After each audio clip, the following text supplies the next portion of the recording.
Hey guys, how you doing today? Dr. Shook here. Today what we're going to talk about is we're going to stay with our theme of the GI tract, and today I'm going to talk to you about how GI dysfunction can relate to this diagnosis of chronic fatigue. Okay? What you guys will learn, as always, is that everything in the body is connected. Okay?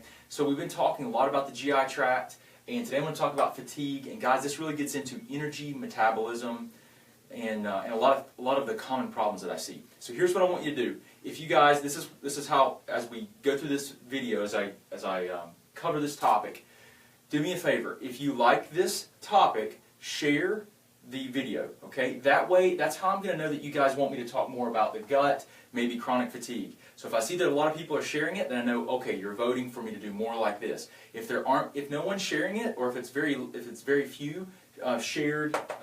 You share the live stream, very few people share it, then I'm going to know, okay, let me pick another topic. Okay, so that's one way. And then also, as you have questions, anything that you have a question about, post it in the comments. Now, I can't see you guys because the cameras have to face me, so I don't see a screen. I can't interact with you right now. But post your comments. My staff may be able to answer some of your questions, but if nothing else, we'll be able to see them after the video, okay? And we'll be able to respond to them. So let's talk about how the GI tract and chronic fatigue are connected. So this really, guys, your gut is important with your systemic health. It means full body. It impacts every system. Okay. So if you have GI tract poor issues with absorption, so decreased absorption, your total body, your entire body, so low absorption, you have total body compromise, guys. And why, think about this. Why would poor absorption or decreased absorption result in total body compromise? Why? Well, think about it. If you don't absorb your nutrients through your digestive tract wall, where are you going to get them? And you're going to be deficient in vitamins and minerals. You're not going to have the basics to carry out your body's normal chemistry, your normal biochemistry. So if you have poor absorption, listen, if you're having bloating, digestive problems, diarrhea, constipation, if you have an inflammatory bowel disease, this is going to be a big issue for you. Okay? Absorption is going to be a problem. And if you do have problems like that I just mentioned, then guys, you need to be looking at, do you have chronic infections of the gut? Bacterial, parasitic, fungal,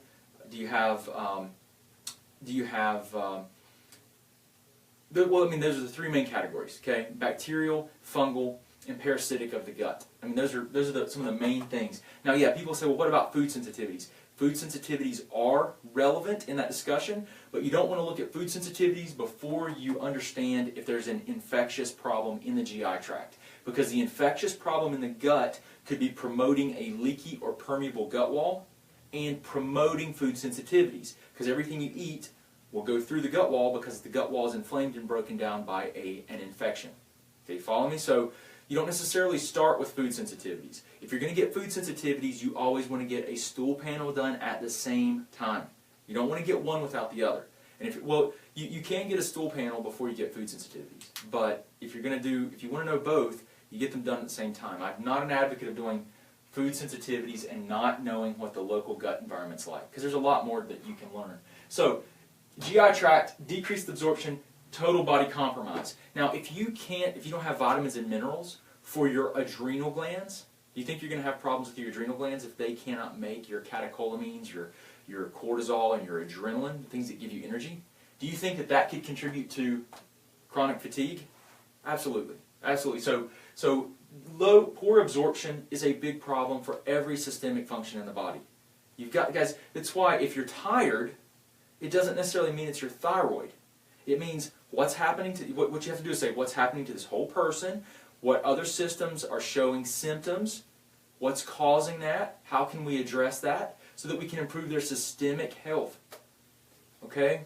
You don't want to have tunnel vision. You want to look at the whole person. Okay? All right, number 2. GI tract dysfunction can cause decreased conversion of T3 acetic acid. This is a thyroid hormone, okay? T3 acetic acid, T3 sulfate. It can decrease conversion to T3. Now you guys, if you've been following and learning from me, you know this. You know this, right? This is my whiteboard video where I draw out the thyroid physiology. I talk about T3AC and T3S, T3 sulfate, how they are made by a conversion of T4. So your body converts T4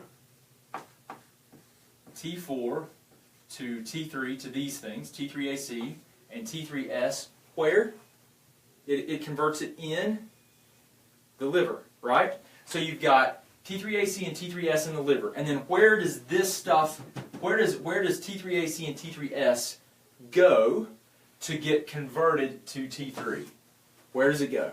Can you guys tell me? Where is T3 acetic acid and T3S, which are made in the liver, where do they go to be converted to T3? And remember, T3 is our what? T3 is our physiologically active thyroid hormone. You have to have T3 to stimulate the cellular physiology. T4 is very, very weak. T3 is what actually stimulates the metabolism most effectively.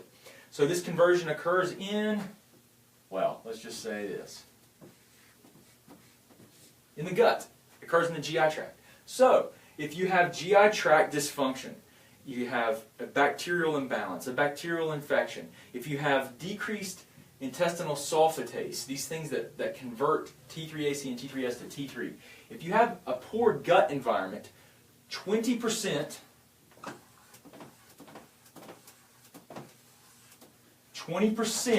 of your T3 is made in the gut. And if this isn't happening properly, you might have poor T3 levels.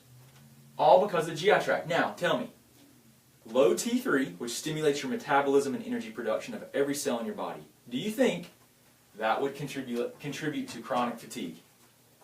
Absolutely, guys. Absolutely. If you have problems with weight, your body weight, do you think that this is a problem?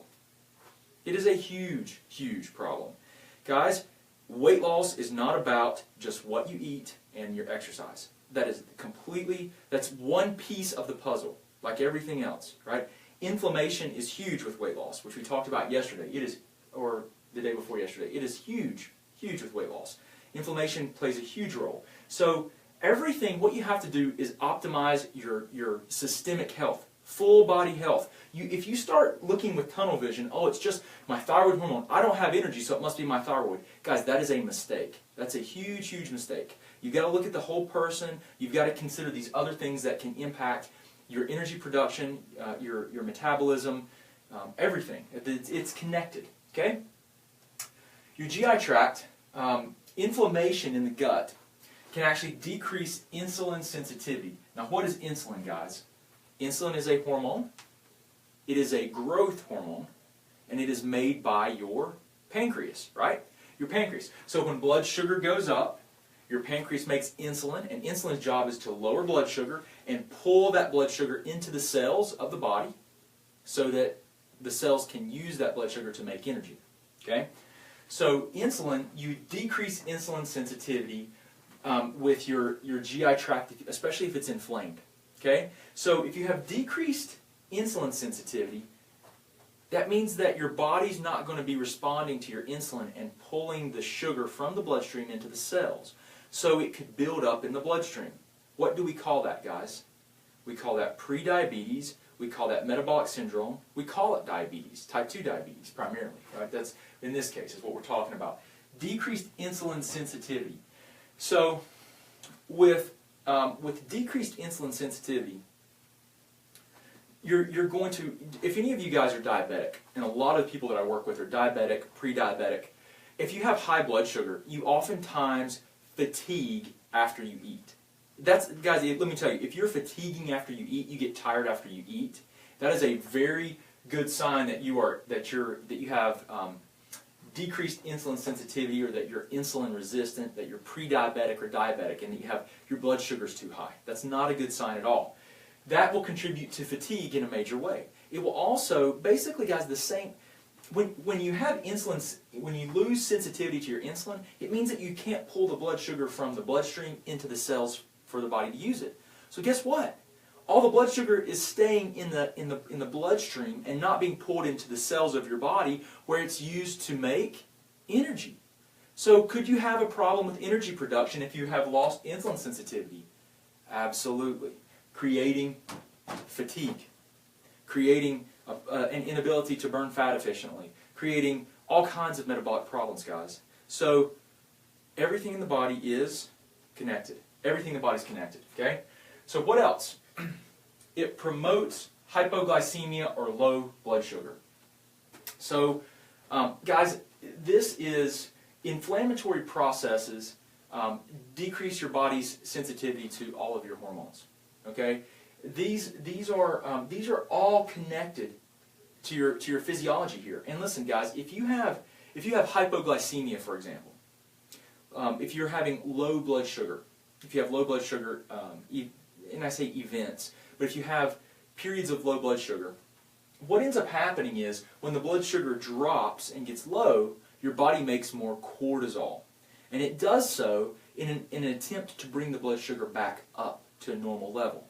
When you make cortisol more than your body needs to make it, you end up depleting your body of some of the hormones that are needed to make your testosterone, your estrogen, your progesterone, and you can have all kinds of hormone imbalances. Okay?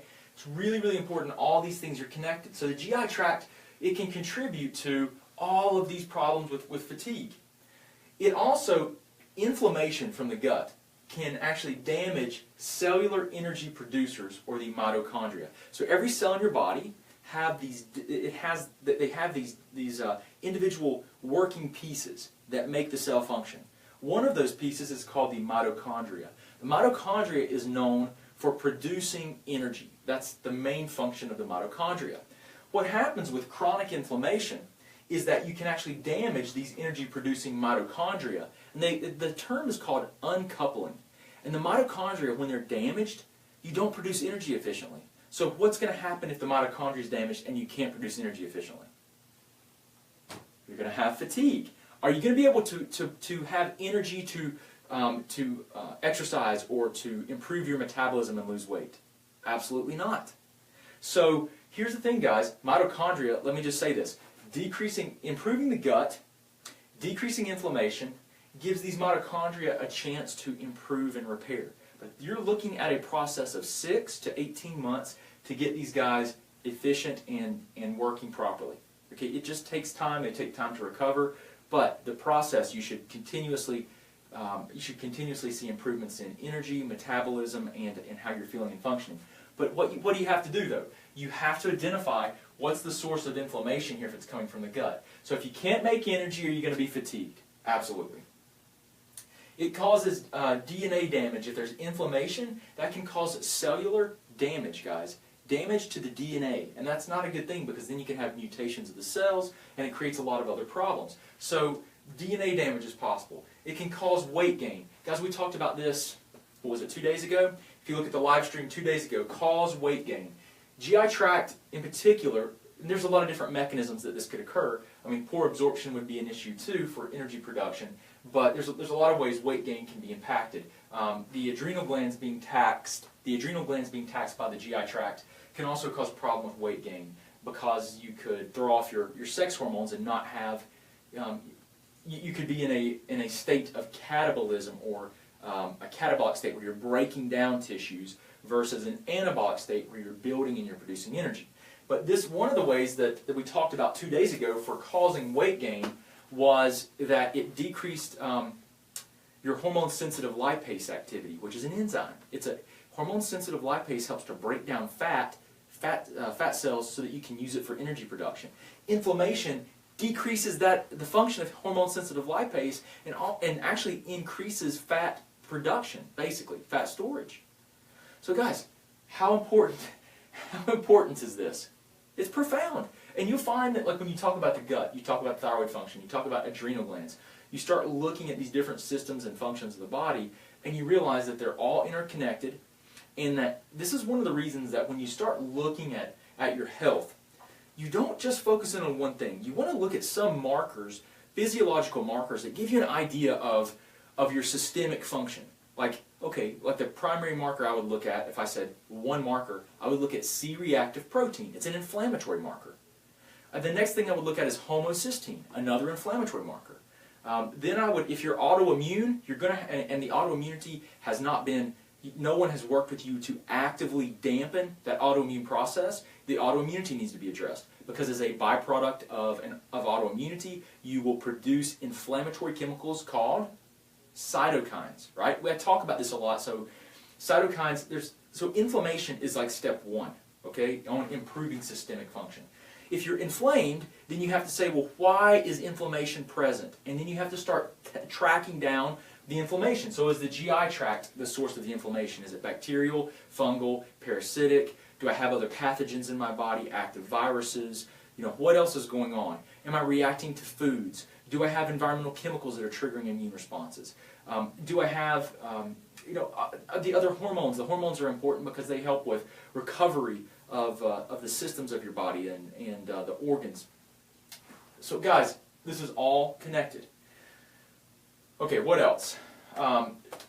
GI tract issues stress the adrenals, absolutely, primarily through an inflammatory mechanism. Inflammation causes the adrenals to produce more cortisol. Okay, it increases leptin resistance. This is a big one, guys. Does anyone know what leptin does? It's a hormone that your body makes, but leptin, now it increases leptin resistance. So just like insulin resistance, insulin sensitivity goes down, you could also say leptin sensitivity goes down, or resistance to it goes up, which I put increases leptin resistance. Which, here's the thing, guys, leptin, when you eat, when your leptin levels go up, you get this feeling of fullness. Okay? When you are resistant to leptin, you don't feel full when you should. So guess what you do? You're still hungry, so what do? You keep eating, right? So leptin resistance is huge. You want to have sensitivity to your hormones. So GI tract inflammation from the gut, can lead to insulin or to leptin resistance. So guys, one of the first places to start is with the identification of inflammation in the body. C-reactive protein, homocysteine. Are you autoimmune? If you're autoimmune, you've got inflammatory cytokine levels are going to be higher. Okay, unless someone is active, has worked with you to actively identify the drivers and causes of the autoimmunity and work with you to remove them. Okay, step one: identify is there inflammation present. If you can identify the inflammation's present, remove the drivers of the inflammation, then you're going to have the best chance to improve systemic function, improve multiple hormone sensitivity to hormones at one time. You will improve so many different physiological processes by just addressing the source of the inflammation. Okay? So I hope this has been helpful, guys. This is, if you guys like this, please do. Share this video with other people. I'm going to use the shares as a way to give me, that's how I'm kind of like measuring you guys' desire to see more like this. Okay? So I've been talking a lot about the gut lately. I've been talking a lot about metabolism because the two biggest questions that come up are going to be, how I'm always tired, I have no energy, I'm fatigued all the time, and I cannot lose weight.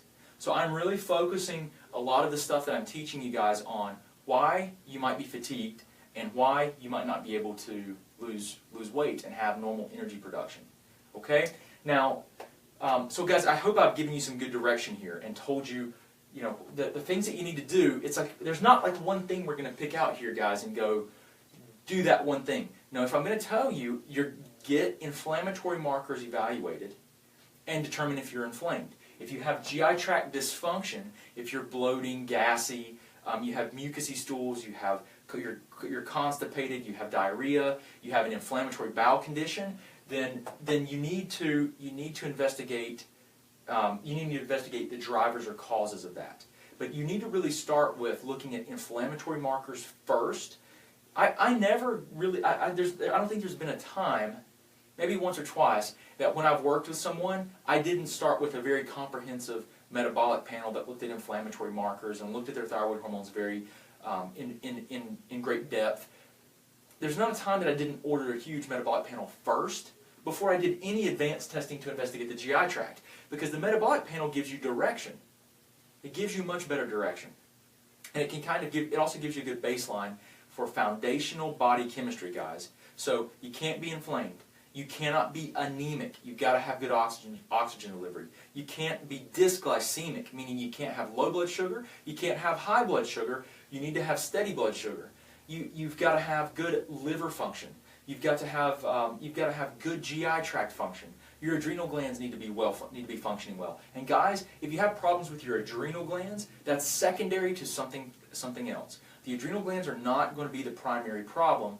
Usually what you're going to find is that there's an inflammatory process that's driving the adrenals. That's why I have here, stress the adrenals. Okay? You've got to just look at the whole person and say, what is actually happening? So guys, here's the thing. Definitely, if someone's going to say, all right, where do I start? I have no idea where to start. Well, if you can't get an evaluation by someone, which is what you need to be checked out, then you want to start with diet. Diet is where, in most cases, what I'm going to do is when I work with someone, I always have them. It's very, very rare that I don't have them change their diet. And it doesn't have to be forever, guys, but it does need to be long enough that you can see the impact that diet and dietary changes are going to have on the person's health. And let me tell you something, if you change your diet and you feel worse, like maybe in the first few days that's not unusual, because people typically cut out things that they have addictions to. They're removing caffeine and a lot of things that can cause withdrawal symptoms. So sometimes they do feel worse. But if longer term, 1, 2, 3, or even 4 weeks, if you're not feeling better or you're feeling worse, you're not addressing the right mechanism. There's another cause to your symptoms, so you've got to look at what is driving these symptoms and the way I feel. Okay?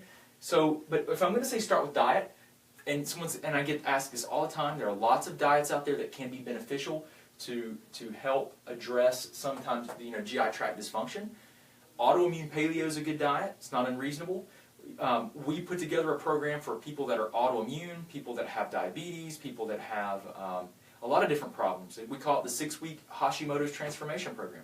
Our program is dietary based, lifestyle recommendations, and it even has guidance on supplementation.